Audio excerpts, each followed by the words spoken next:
Bonjour l'Académie, bienvenue dans cette nouvelle vidéo où nous allons vous montrer comment investir en bourse en tant qu'étudiant.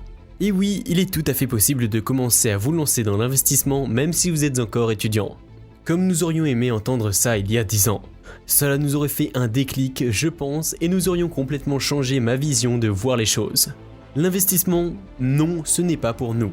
Nous avons à peine de quoi payer le loyer et nos courses. Gagner de l'argent? Nous faisons nos études avant. Après, il faut que nous trouvions un job pour ça.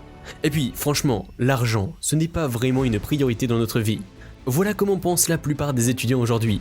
Changez vos pensées maintenant et lancez-vous. Vous allez voir, vous n'allez pas regretter, bien au contraire.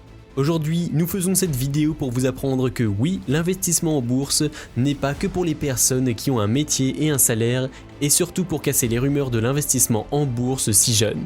Mais juste avant, assurez-vous de vous abonner à la chaîne et d'activer la cloche de notification pour ne manquer aucune de nos vidéos. Restez bien jusqu'à la fin car une surprise de taille vous attend. Elle va changer votre vie. 1. Vous êtes jeune et vous avez rien à perdre. Vous avez 20 ans et vous pensez que la meilleure chose à faire est de terminer vos études? C'est une bonne idée. On a tous besoin de développer des compétences afin d'obtenir le job idéal. Vous avez aussi envie de profiter au maximum. La vie étudiante, c'est quand même la belle vie. Vous avez raison, pensez à apprécier ces moments parce qu'ils sont uniques. Mais trouver un job ne suffira pas. Vous vous rendrez compte dans quelques années qu'investir de l'argent, faire en sorte que l'argent travaille pour soi est primordial. Pour la bonne raison que vous aurez des projets, vous allez vouloir construire quelque chose et vous prendrez conscience qu'échanger constamment votre temps pour un salaire, ce n'est peut-être pas un bon calcul. Oui, je sais que vous pensez qu'un emploi est la seule manière de gagner de l'argent, mais ce n'est pas le cas. Enlevez-vous cette idée de la tête. Je sais aussi que vous pensez qu'il est impossible pour vous d'investir. Personne parmi tes amis n'investit. C'est que cela doit être réservé à d'autres. Et vous, pensez-vous que vous ne pouvez pas vous permettre de perdre inutilement de l'argent en investissant? Vous êtes étudiant et de l'argent, vous n'en avez pas beaucoup. Vous n'êtes pas millionnaire, c'est vrai. Mais arrêtez de dire que vous n'avez pas beaucoup d'argent, quand vous pouvez vous permettre de dépenser 100 € par mois dans des soirées. 2. Arrêtez de tout claquer. La plupart des gens d'aujourd'hui dépensent tout ce qu'ils gagnent. Par exemple, ils gagnent 500 € et dépensent 500 €. Ou ils gagnent 2000 €, alors ils vont dépenser 2000 €. On a tous ce biais psychologique qui nous pousse à adapter notre style de vie à notre salaire. Cela nous empêche d'améliorer notre situation financière. Dans les deux cas, aucune somme n'est investie ou très peu. C'est pour cette raison que de nombreuses personnalités du monde du sport se retrouvent fauchées après avoir eu de belles carrières. Ils n'ont pas essayé d'améliorer leur situation financière pendant que leur situation le leur permettait. Nous savons bien que vous n'êtes pas sportif professionnel. Mais vous pouvez définitivement améliorer votre situation financière. Pensez à mettre de l'argent de côté régulièrement. 50, 30 ou même 10 €. L'essentiel est que vous commencez à prendre cette habitude d'économiser et d'investir le plus tôt possible. Et il est toujours possible d'épargner. Tout est une question de choix. Au lieu de sortir tous les week-ends, peut-être que vous pourrez sortir un week-end sur 2. Cela ferait déjà un petit 20 € d'économiser. Et nous vous assurons que cela fera une différence dans quelques années. On va voir ça ensemble après. Dites-vous que c'est vous-même que vous êtes en train de payer quand vous mettez de l'argent de côté. Tu te dis sûrement que tu épargneras davantage quand tu gagneras davantage. Malheureusement, vous verrez que vous dépenserez plus lorsque vous gagnerez plus.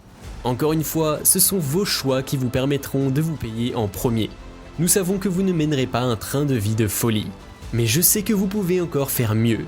Il y a encore pas mal de choses que vous achetez et qui ne vous serviront pas à grand chose.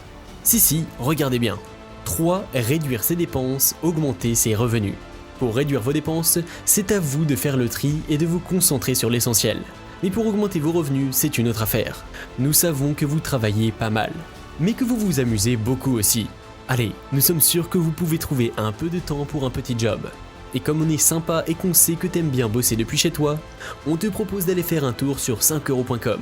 C'est un super moyen de transformer vos compétences en quelques sous. Et ne me dites pas que vous ne savez pas grand chose. Il y a quelqu'un sur ce site qui gagne de l'argent en lisant des textes.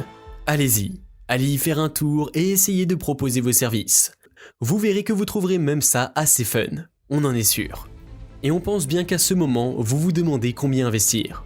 C'est le 4e point de cette vidéo. 4. Combien investir? Parlons chiffres maintenant. Imaginez que vous commencez à investir 50 € en bourse tous les mois. On sait que vous pouvez le faire. Qu'est-ce que cela donnerait aujourd'hui?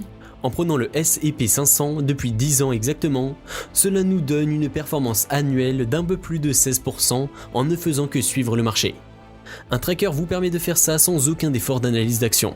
En supposant que vous investissez 500 € par mois, cela vous ferait aujourd'hui une jolie somme de 15 111 €. Et ça, sans rien faire. Vous trouvez que ce n'est pas beaucoup ? Disons que vous êtes arrivé à investir cette fois-ci 100 € par mois. Aujourd'hui, vous auriez 30 221 €. En prenant une performance plus raisonnable pour le S&P 500, 10%, et une capacité d'investissement plus importante, on va dire 200 €, puisque dans 10 ans vous travaillerez, dans 20 ans vous aurez 120 461 €. Dans 30 ans, 354 519 €. Dans 40 ans, 961 606 €. C'est la magie des intérêts composés. Plus longtemps elle sera en action, meilleurs seront vos résultats. D'où l'intérêt de commencer le plus vite possible à la mettre en œuvre. Ensuite, on va parler de la plus grande rumeur de la bourse. En 5e point, on va parler de la grande question que se posent la plupart des personnes aujourd'hui. Il faudra attendre 40 ans avant de devenir millionnaire ? Oui, je sais, on ne te vend pas de rêve. C'est la dernière chose qu'on a envie de faire. Ce qu'on veut, c'est que vous vous rendiez compte de l'importance pour vous d'investir. La situation que nous t'avons exposée est celle qui est la plus prudente. Bien sûr, si vous arriviez à investir davantage, vous atteindrez plus vite vos objectifs. De même, si vous apprenez à bien investir, votre performance sera meilleure et vous pourrez accélérer tout ce processus. Est-ce qu'il y a une méthode plus rapide pour être indépendant financièrement ? Non, nous n'avons pas trouvé mieux que l'investissement, et rien de plus passif que la bourse. Nous pensons qu'en se débrouillant très bien, en 15 ou 20 ans, il est possible d'atteindre l'indépendance financière, c'est-à-dire ne plus dépendre d'un salaire pour couvrir ses besoins. Maintenant, nous allons vous montrer que l'investissement en bourse n'est pas qu'une question d'argent. Bien sûr, quand même un peu. Le gros point positif lorsque vous commencez à investir à 20 ans est que vous enclenchez cette machine à intérêt composé très tôt. Et comme on l'a dit, plus tôt allez lancer la machine, mieux c'est. Mais au-delà de ça, commencer à investir en étant jeune, cela signifie plusieurs choses. Vous pouvez vous permettre plus facilement de faire des erreurs, et vous apprendrez ainsi beaucoup plus rapidement. À plus on vieillit, à moins on a tendance à prendre des risques et à essayer de nouvelles choses. En dernier point, nous allons vous montrer de ne pas attendre pour investir en bourse. Commencez tout de suite. Commencez à développer des compétences qui vont vous servir toute votre vie à investir. C'est comme un marathon, il est important de voir sur le long terme. Autrement, vous n'aurez que très peu de résultats. L'argent ne sera pas un souci pour vous dans 10 ans. À vous de ne pas faire des choix à contre-cœur, simplement à cause d'une question d'argent. Et vous assure, cela arrivera plus souvent que vous ne le croyez. On pense qu'on vous a tout dit. Avec ça, vous devriez bien mieux vous en sortir que la plupart des étudiants aujourd'hui. Ah, une dernière chose. N'oubliez pas d'investir sagement votre ressource la plus précieuse, votre temps. Les intérêts composés fonctionnent également sur ce type d'investissement. On se dit à dans 10 ans.